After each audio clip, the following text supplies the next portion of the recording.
this week's drive, we see the return of a famous marque to a classic event. Watch the business as usual on the fast-banked ovals of America.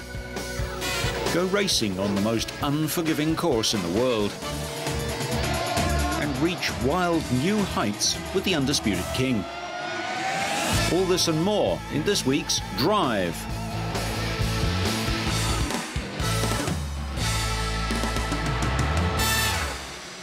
We start this week with pre-event testing for the 24 Hours of Le Mans. Regular drivers were joined late in the session by World Rally champion Sébastien Loeb, fresh from his victory in the Rally of Turkey. He flew in to learn the circuit and complete 10 laps of the track to qualify as a driver for this year's race. Loeb will be driving a Pescarolo. Bearded team owner Henri Pescarolo is a multiple Le Mans winner, and the cars carry the distinctive green of Henri's helmet. The testing is a lot later this year. Normally held at the end of April, the testing session was put back to accommodate foreign teams who didn't want to travel to Le Mans twice. New rules to handicap the all-conquering Audi R8s add 50 kilograms of ballast and restrictors on air intakes to produce slower lap times. In slick under the rain, it's very, very difficult. But the most important was to begin to have an idea from the track, and now it's okay. The changed rules have meant a greatly expanded prototype class in both LM1 and LM2. Emmanuel Collard in the other Pescarolo topped the timesheets. Their hybrid car, an adaptation from last year's car, went around the 13.5-kilometre track in 3 minutes and 32.4 seconds, 6 seconds slower than last year's fastest lap. The fastest Audi R8 was driven by Marco Werner and ex-Formula 1 driver JJ Leto in a time of 3 minutes 38.7 seconds, down in 4th position, 6.2 seconds slower than the lead Pescarolo, due in large part to the weight and air intake restrictions. Also entered is Vanina X, daughter of Belgium's Jackie X, 6 times winner of the event. Vanina races in the Nürburgring 24 Hours and Ferrari Challenge. In the GT1 class, Le Mans welcomes back Aston Martin, returning to the circuit where they last won a title in 1959. The DBR9 is quick, 5 seconds faster than their nearest rival's Corvette, and it's already won at Sebring and Silverstone. This year marks the 50th anniversary of the worst motor racing disaster in history, when Pierre Levesque's car flew into the crowd, killing 80 people and injuring another 77. Mercedes-Benz withdrew from all motor racing at the end of the 1955 season, and the marque did not return to racing until 1987. The crash nearly caused all motor racing to cease. Circuit racing was banned in Switzerland, and that ban remains in place. Even so, it would be the 1960s and 70s before substantial safety moves were taken to protect spectators and drivers from being killed in racing crashes. Says, you know, I'm not. Lady rookie Danica Patrick has held the spotlight ever since her 4th place finish at the Indianapolis 500. Thomas Scheckter started the race on pole position, the first IRL driver to win 3 poles at the Texas Motor Speedway. He also started the front in 2002 and 2003. 7 laps into the race, Jimmy Kite lost control as he got into the turbulent, dirty air from cars ahead of him. Oil from his car began to roll down the 24-degree bank, forcing the race to go under its first caution flag. Buddy Rice, who was unable to race in the Indy 500 after suffering a concussion and spinal injuries in a practice crash, lost his gearbox on lap 26.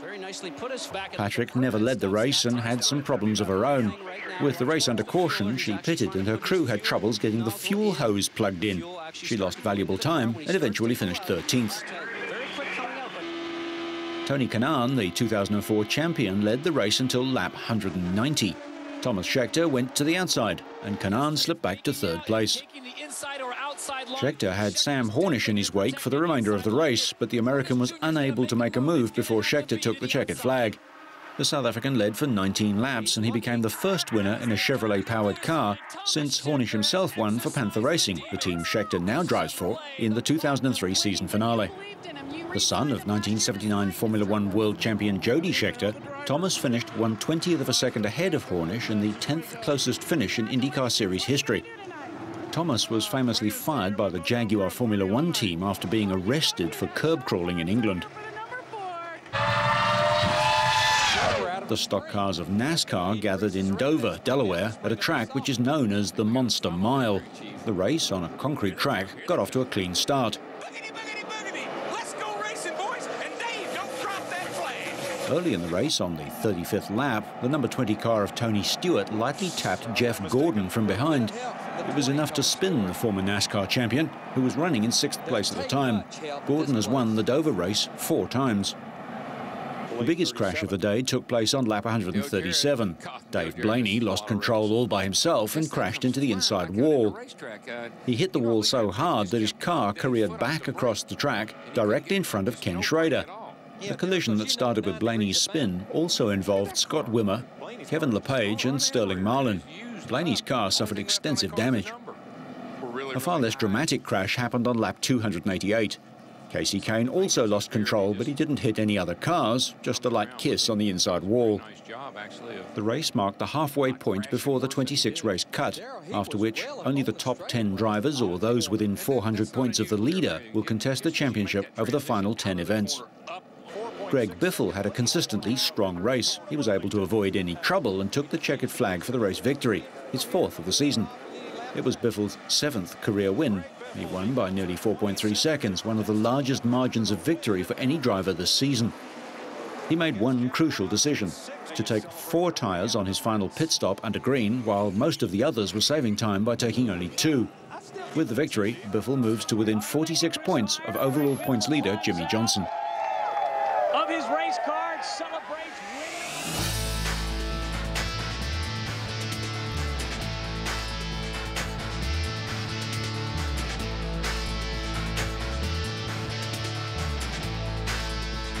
Here's a device every single driver will have wanted at some stage, the self-parking car.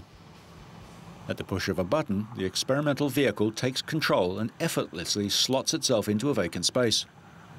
Even professional test drivers like the idea. I thought it was a really good feature. And is it something she'd like to see in her own car? Why not? And especially when you have to park on the streets every day, it's a perfect feature. Mechatronic is the solution to many drivers' worst nightmare, tight and difficult parallel parking. A group of science and engineering students at Lynn Chivens University were given the task by Volvo's development department of devising a system using electronics, computers and mechanics to create a self-parking car.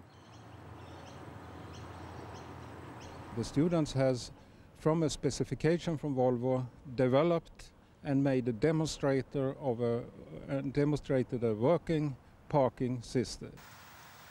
The test car, a Volvo S60, has an automatic gearbox, electrically driven steering gear and an advanced onboard computer. In its essence, it is an electric steering gear which controls the steering wheel, and it's a set of ultrasonic sensors which look for obstacles in the environment.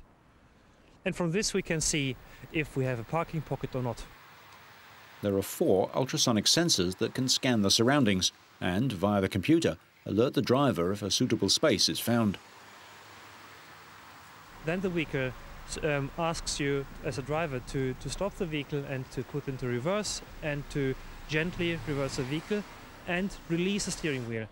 And from this then the steering wheel will be turned so that the vehicle will end up in the parking space. With no hands from the driver? No hands from the driver. And the car takes care of it itself? Yes, it does. And it stops at the final position. In less than 5 seconds, faster than an experienced driver could do it, the car has been manoeuvred into the parking space and is parked. We see a need, since this is a kind of system that makes driving, especially parking, much more easy. And this is a problem for today's drivers in confined spaces and in dense traffic in cities.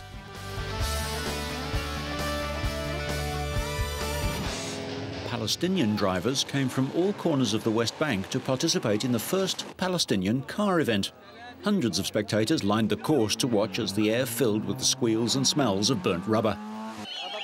The race was held on the western outskirts of Ramallah, not far from Israeli army checkpoints.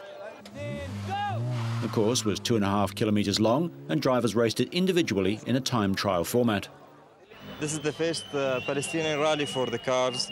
The first time that Palestinians had the opportunity to be in real adrenaline sport, which they could put all their efforts and their hopes into building a new sport in Palestine. Israeli army checkpoints prevented at least 5 drivers from reaching the race. Others manoeuvred their cars over dirt roads and around the blocks to get to the event. Only doctors and lawyers are allowed to drive through the roadblocks, which are meant to keep out suicide bombers. Entries varied from a rather tired old four-door Fiat to top-of-the-range BMWs and Mercedes, and skill varied from good to, well, awful. Nice trophy, though.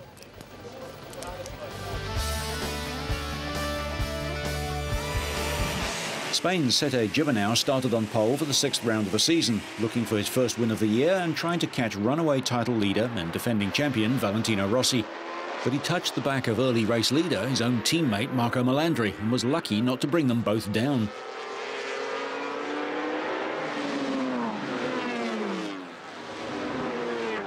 By lap 6, the race had settled down, however, with 32-year-old Gibernau, who had been looking for a first win at his home circuit to turn around a miserable season, out in front.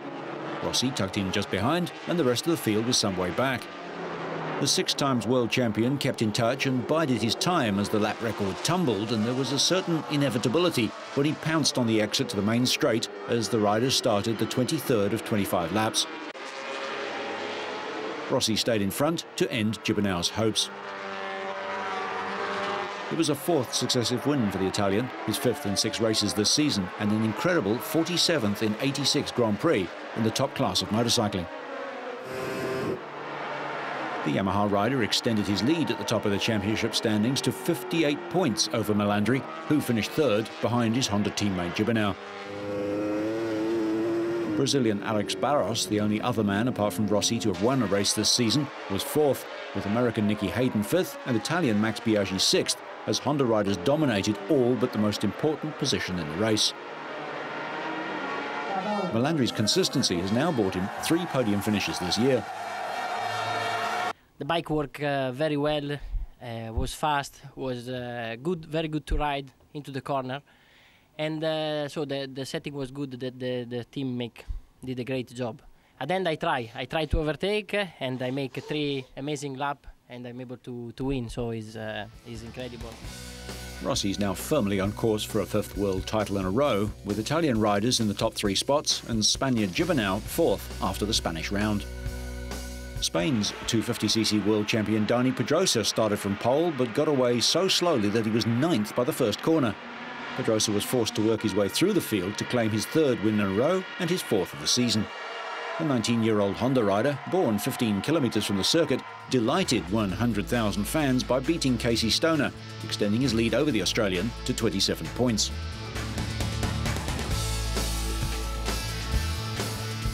Italian teenager Mattia Passini cruised to victory in the 125cc race. The 19-year-old, who started 2nd on the grid, hit the front during the 2nd of 22 laps and never looked back, crossing the line 9 seconds ahead of compatriot Marco Simoncelli.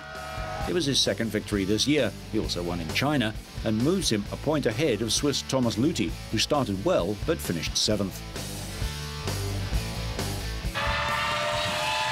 The motocross season moved to Italy for the 3rd event in as many weeks, following Grand Prix in Japan and England.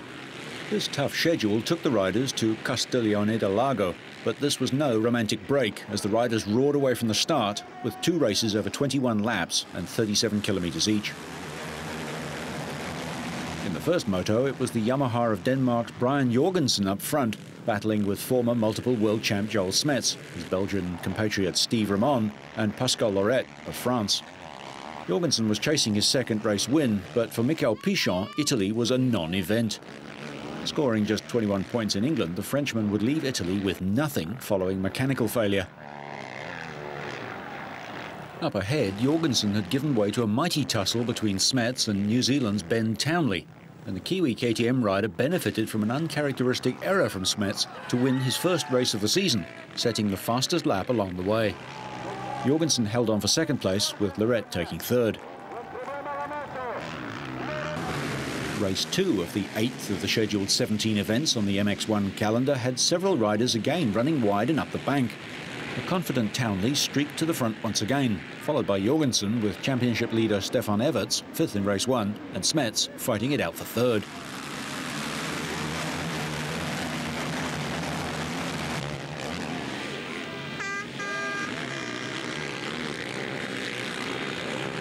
Again, Jorgensen faded as the race went on as he was overtaken by Everts, who took the lead ahead of Townley. Then the backmarkers intervened, with Everts running into Denmark's Bo Vang Jensen. The Belgian took too tight a turn and paid the price. Townley almost ran into him, but the New Zealander kept his head and moved into first place. Moments later, it was all over. Townley collected his second win of the day ahead of Everts and Smets, and with it a maximum haul of 50 championship points to move to within 7 of the unfortunate Pichon, now fourth after leading the ladder at the start of the season. Everts and Smets collected 38 points each, so Everts maintains his 63-point lead over his Belgian compatriot at the top of the standings.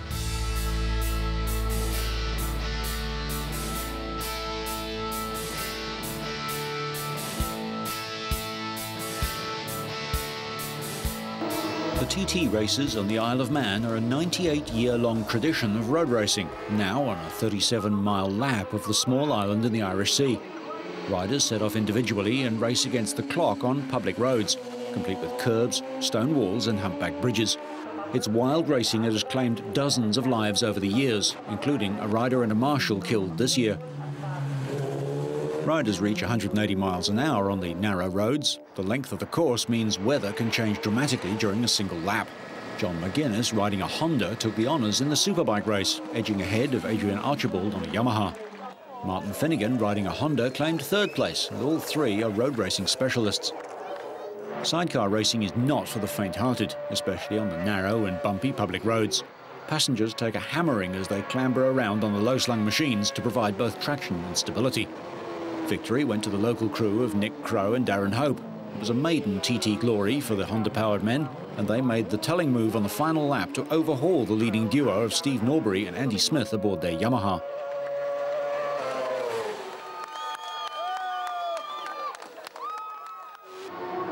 Riding a Suzuki in the Superstock class, Bruce Anstey from New Zealand finished 35 seconds ahead of Welshman Ian Loafer on a Honda.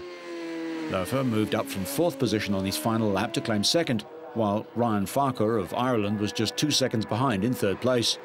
Anstey's winning speed was an average 198 kilometres an hour.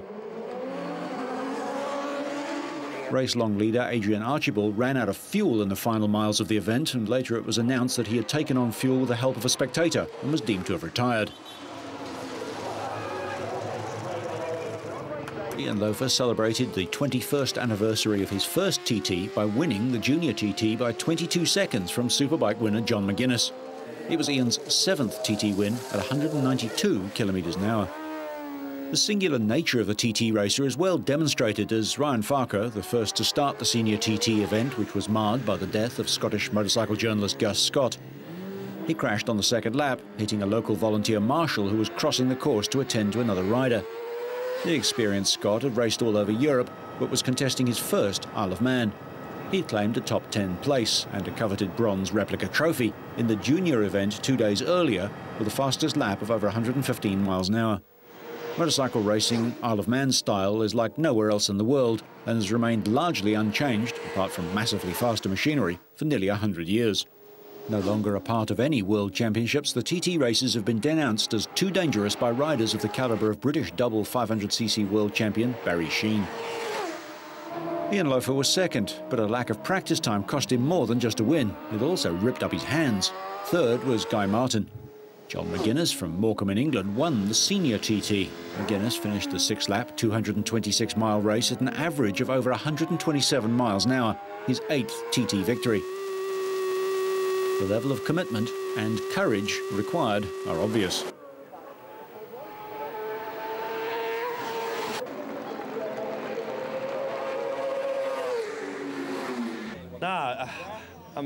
I'm absolutely over the moon, you know.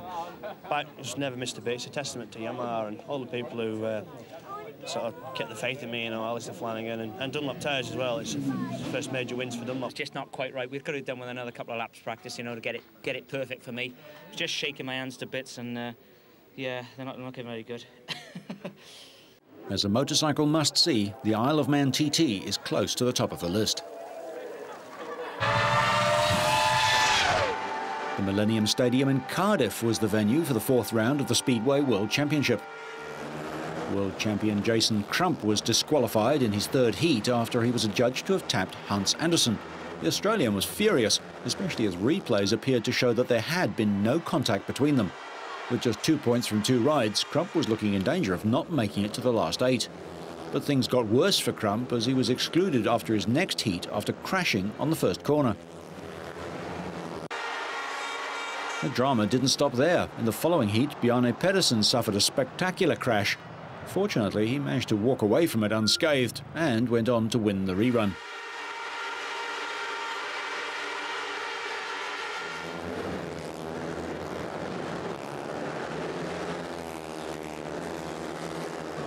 In Heat 16, there was another pile-up involving Crump that led to his exclusion from his final heat. That meant he was out of the Grand Prix without even making the semi-finals.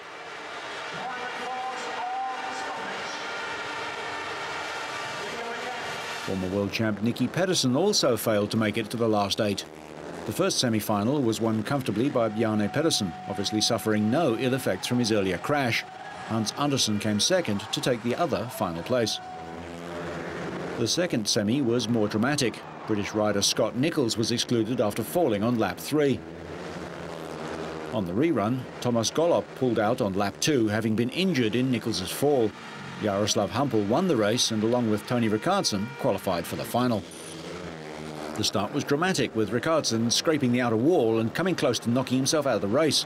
But the Swede held on to take the full 25 points, with Hampel second, Bjarne Pedersen and Andersen third and fourth respectively.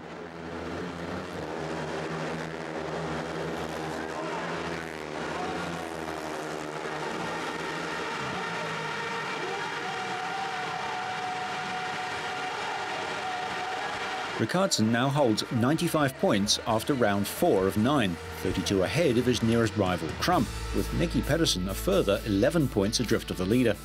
The Swedish rider now looks favourite to take Crump's crown for his 6th World Championship title.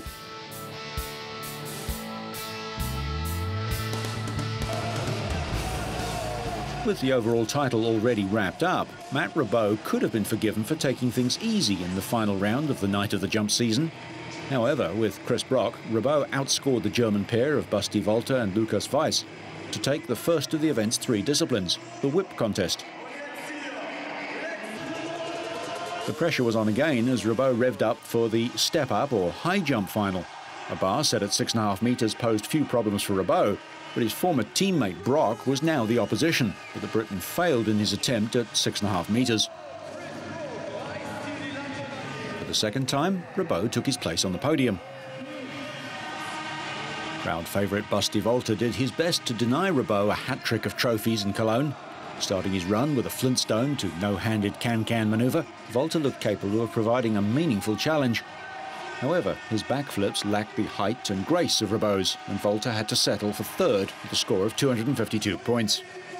Second place went to Norway's Øystein Kjørstad, who reached the podium despite starting his freestyle motocross career just 4 years ago. A one-handed heart attack and a 9 o'clock were the highlights of a run that received 277 points. Ribot had dominated the night up to that point, and there was more to come. Backflips are his specialty, and Ribot landed one after another, altering each trick for maximum points from the judges. A high score of 321 guaranteed Ribot his 4th consecutive Night of the Jumps victory and his 3rd visit to the podium in Cologne. The 2005 Night of the Jumps season ended with the King of the Jumps taking his customary place on the throne.